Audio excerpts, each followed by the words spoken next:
13,000 கோடிக்கு மேல ப்ராஃபிட். அதே மாதிரி அந்த கம்பெனியோட ஸ்டாஃப்ஸுக்கு சேலரி ஹைக், அதே மாதிரி டிவிடெண்ட். ஸோ எல்லாமே பாசிட்டிவ் நியூஸ் தான். ஸோ ஆனா ஷேர்ஸ் மட்டும் வந்து டக்குன்னு டவுன் ஆயிருச்சு. இது எப்படி அப்படின்னு எல்லாருமே வந்து ஒரு பரபரப்பா பார்த்துட்டு தான் இருக்காங்க. ஸோ நான் சொல்ல போறது டிசிஎஸ் ஓட இப்போ ரிசல்ட் வந்திருக்கு. ரிசல்ட்ல என்னமோ ரொம்பவே பாசிட்டிவா தான் இருக்கு. ஸ்டாஃப்ஸுக்குலாம் வந்து சேலரி ஹைக்கா இருக்கட்டும், டிவிடெண்டா இருக்கட்டும், எல்லாமே பாசிட்டிவா இருக்கு. ஆனா டிசிஎஸ் ஓட ஷேர்ஸ் வந்து கம்மியா இருக்கு. ஸோ இதை பத்தி தான் இந்த வீடியோல டீடைலா பார்க்க போறோம். அவ்வளோ ஸ்ட்ராங்கா பாசிட்டிவா இருந்தாலும் ஏன் ஷேர்ஸ் வேல்யூ வந்து கம்மியாச்சு அப்படின்றத இந்த வீடியோல பார்க்கலாம். முதல்ல டிசிஎஸ் கம்பெனியோடைய பெர்ஃபார்மன்ஸ் பார்த்தலாம். அதாவது டிசிஎஸ்னா எல்லாருக்குமே தெரியும், டாடா கன்சல்டன்சி சர்வீசஸ் கம்பெனியை பத்தி தான் இப்போ பேச போறோம். ஸோ இது வந்து குவார்டர், அதாவது காலாண்டுக்கு ஒரு முறை வந்து அவங்களுடைய growth எவ்வளவு இருக்கு, அவங்க எவ்வளவு ப்ராஃபிட்டா லாஸ் பண்ணிருக்காங்களா அப்படின்றத ரிசல்ட்டா வந்து வெளியிடுவாங்க. ஸோ அதே மாதிரி ஏப்ரல் 9 நேத்தன்னைக்கு டிசிஎஸ் ஓட குவார்டர் ரிசல்ட் வந்து வெளியே வந்துச்சு. ஸோ அந்த ரிசல்ட் எந்த மாதிரி இருந்துச்சு அப்படின்னா, கிட்டத்தட்ட 13,718 கோடி வந்து ப்ராஃபிட் வந்திருக்கு அப்படின்ற மாதிரி ரிப்போர்ட்ல இருந்துச்சு.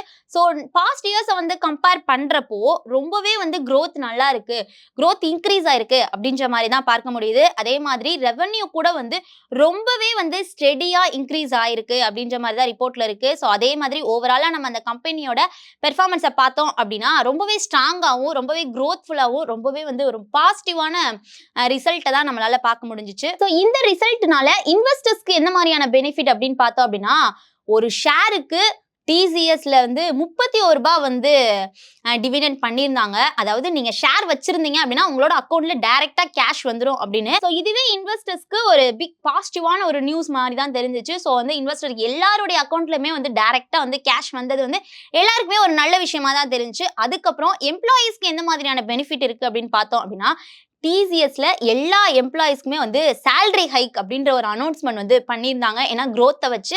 ஸோ இது எல்லா எம்ப்ளாயீஸ்க்குமே வந்து ஒரு ரொம்பவே ஒரு நல்ல விஷயம் அப்படின்ற மாதிரி தான் எல்லாருமே பார்க்குறாங்க.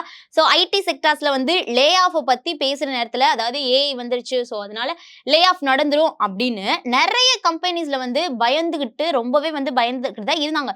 ஸோ இந்த நேரத்தில் சேலரி இன்க்ரீஸ் அப்படின்னு சொல்லிட்டு வந்துச்சு அப்படின்னா அந்த கம்பெனி எவ்வளோ ஸ்ட்ராங்கா இருக்கு அப்படின்னு நீங்க தான் சொல்லணும். ஏன்னா கம்பெனி ஸ்டேபிளா இருந்தா மட்டும்தான் எம்ப்ளாயீஸ்க்கு வந்து சேலரி ஹைக் பண்ணுவாங்க.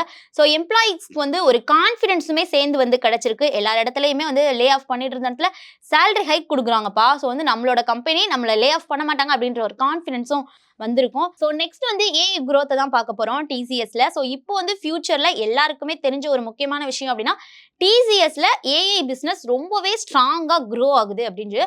ஸோ நெக்ஸ்ட் growth வந்து ஏஐல தான் இருக்குன்னு எல்லாருக்குமே தெரிஞ்ச விஷயம். ஸோ இது கம்பெனிக்கு ஒரு லாங் டேர்ம் ஒரு அட்வான்டேஜ் அப்படின்னே சொல்லலாம். ஆனா இப்படி எல்லாமே பாசிட்டிவா நடந்துட்டு இருந்த நேரத்துல கம்பெனியோட ஷேர்ஸ் வந்து ஏன் டவுன் ஆச்சு அப்படின்னு பார்த்தோம் அப்படின்னா, ஸ்டாக் மார்க்கெட் எப்பவுமே வந்து பிரசன்ட் பார்த்து வந்து ரியாக்ட் பண்ணாது அப்படின்னு நிறைய எக்ஸ்பர்ட் சொல்லியிருப்பாங்க. ஸோ அந்த மாதிரி இங்கேயும் ஃபியூச்சரை பார்த்து தான் வந்து ரியாக்ட் பண்ணும். ஸோ மார்க்கெட்டை பொறுத்தவரையும் ஒன்லி பிரசன்ஸ் கிடையாது, ஃபியூச்சர்ஸ் தான் அப்படின்ற மாதிரி சொல்றதுக்கு ஒரு எக்ஸாம்பிள் தான் வந்து டிசிஎஸோட இப்போ இந்த ரிசல்ட்டாக இருக்கட்டும், இந்த ஷேர்ஸாக இருக்கட்டும் அப்படின்னு தான் வந்து எல்லா எக்ஸ்பர்ட்டும் சொல்றாங்க.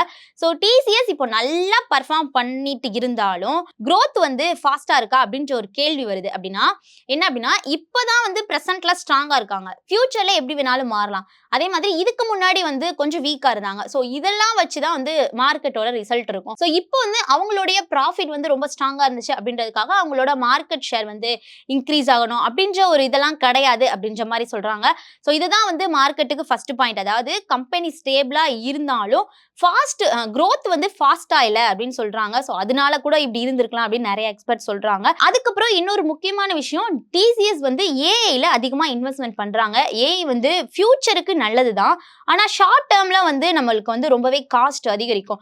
ஸோ காஸ்ட் அதிகமாச்சு அப்படின்னா என்ன ஆகும் அப்படின்னா, ப்ராஃபிட் மார்ஜின் வந்து ப்ரெஷர்ல தான் இருக்கும் அப்படின்ற மாதிரியும்.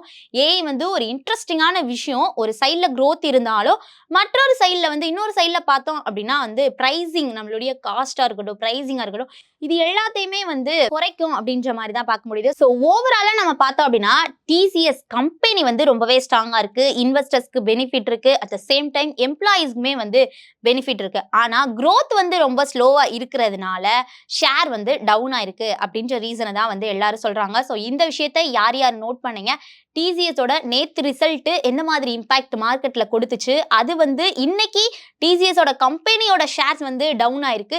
இது எந்த விதத்துல இம்பாக்ட் இருக்கும் அப்படின்னு மறக்காம கமெண்ட்ஸ்ல சொல்லுங்க. மோர் இன்ஃபர்மேஷனுக்கு நம்ம சேனலை ஃபாலோ பண்ணிக்கோங்க. மேலும் ஈடி தமிழ் சேனல்ல வரப்போகும் பிசினஸ் மற்றும் அது ரிலேட்டடான வீடியோவை பார்க்க உடனே கீழே இருக்க சப்ஸ்கிரைப் பட்டனை கிளிக் பண்ணுங்க.